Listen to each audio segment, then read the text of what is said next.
Salam, salam damai sejahtera untuk Bapak, Ibu, saudara-saudari yang terkasih. Marilah kita menerima sapaan firman Tuhan melalui renungan harian HKP Resort Sutoyo hari ini, Selasa 16 Juni 2006. Kita berdoa. Damai sejahtera Allah yang melampaui segala akal, itulah yang memelihara hati, jiwa, dan pikiran saudara di dalam nama Yesus Kristus Tuhan kita. Amin. Firman Tuhan yang mau menyapa kita melalui renungan ini terambil dari kitab Joel pasal 2 ayatnya yang ke-13. Koyakkanlah hatimu dan jangan pakaianmu. Berbadilah kepada Tuhan Allahmu, sebab Ia pengasih dan penyayang, panjang sabar, dan berlimpah kasih setia, dan Ia menyesal karena hukumannya. Di bahasa Batak Toba, jala rohamu nama ribagi kamu, unang asal ulus muna, say mulak mahamu tu jahuba debata munai, ay pardengga bahasa jala para siroha do ibana, lebas do ibana tarimas jala para siroha gudang, jala tibu mal pangulahi rohana mida hamagwani. Bapak Ibu saudara yang terkasih dalam nama Tuhan Yesus, di zaman yang serba visual ini kita sering terjebak menyempurnakan penampilan luar dan memakai topeng rohani agar dinilai saleh, padahal hati kita penuh kepahitan dan ketidaktaatan. Di zaman Nabi Joel, mengoyakkan pakaian merupakan tanda duka cita dan pertobatan yang biasa dilakukan. Dalam nas ini kita diingatkan bahwa Tuhan lebih menghendaki pertobatan dari dalam hati secara sungguh-sungguh.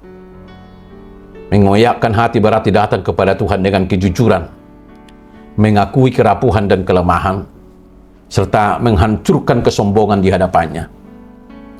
Tuhan tidak mencari kesempurnaan yang semu, melainkan hati yang rindu untuk dibentuk ulang oleh kebenarannya. Bapak, Ibu, saudara yang terkasih dalam nama Tuhan Yesus, pertobatan sejati tidak hanya berhenti pada penyesalan saja, namun menuntut tindakan nyata untuk berbalik kepada Tuhan. Berbalik berarti mengambil keputusan untuk mengubah arah hidup, meninggalkan dosa tersembunyi dan kebiasaan mengandalkan kekuatan diri sendiri. Panggilan pulang ini tidak didasarkan pada rasa takut akan hukuman, melainkan karena karakter Allah yang pengasih, penyayang, panjang sabar, dan berlimpah kasih setia. Ketika kita jatuh, janganlah kita malu dan menjauh dari Tuhan, melainkan datang dengan hati yang remuk dan rendah hati. Kesabaran Tuhan memberi kesempatan bagi semua orang untuk bertobat dan kembali kepadanya.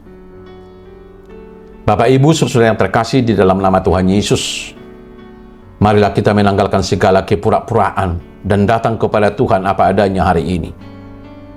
Jangan lagi sibuk menutup diri dengan kesalehan palsu, sementara hati menyimpan kedegilan. Tidak ada luka yang terlalu dalam, tidak ada kegagalan yang terlalu besar, dan tidak ada masa lalu yang terlalu kelam.